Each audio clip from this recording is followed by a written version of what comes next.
বন্ধুরা আসসালামু আলাইকুম। লাউতারো জাদুকরী হ্যাটট্রিকে চ্যাম্পিয়ন্স লিগের শেষ ম্যাচে দুর্দান্ত জয় পেল ইন্টার।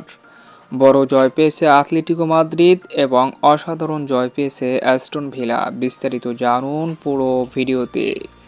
চ্যাম্পিয়ন্স লিগের সর্বশেষ উত্তেজনাপূর্ণ রাউন্ডে আজ রাতে মুখোমুখি হয়েছিল দলগুলো, যেখানে ইন্টার ৩-০ গোলের ব্যবধানে মনাকোকে হারিয়েছে লাউতারো মার্টিনেসের জাদুকরী হ্যাটট্রিকে, যেখানে ম্যাচের ৪তম মিনিটে দলকে পেনাল্টি থেকে অসাধারণ গোল করে লিড এনে দেন লাউতারো মার্টিনেস।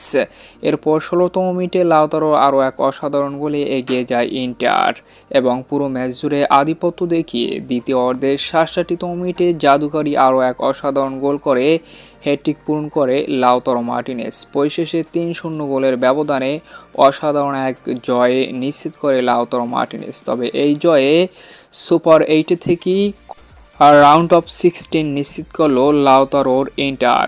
অন্যদিকে আর এক গুরুত্বপূর্ণ ম্যাচে মুখোমুখি হয় আতলেতিকো মাদ্রিদ আরবি সালবার্গের বিপক্ষে, আর সে ম্যাচে ৪-১ গোলের ব্যবধানে সালবার্গকে হারিয়ে দুর্দান্ত এক জয় তুলে নেয় আতলেতিকো মাদ্রিদ। আলভারেজের অসাধারণ অ্যাসিস্টে সিমিওনের জাদুকরী গোলে ম্যাচের ৫তম মিনিটে এগিয়ে যায় আতলেতিকো মাদ্রিদ। এরপর গ্রিজম্যানও দারুণ দুটি গোল করেন। পরিশেষে ৪-১ গোলের ব্যবধানে জয় পায় আতলেতিকো মাদ্রিদ এবং তারাও রাউন্ড অফ 16-এর সুপার ৮ নিশ্চিত করেছে ৫ নম্বরে থেকে।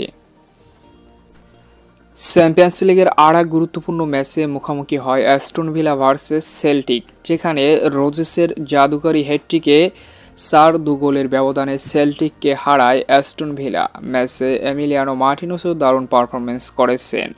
যদিও সেল্টিক কামব্যাক করেছিলেন, কিন্তু শেষ পর্যন্ত ৪-২ গোলের ব্যবধানে হেরেছে অ্যাস্টন ভিলার কাছে, আর অ্যাস্টন ভিলাও সুপার ৮ থেকে রাউন্ড অফ 16 নিশ্চিত করেছে।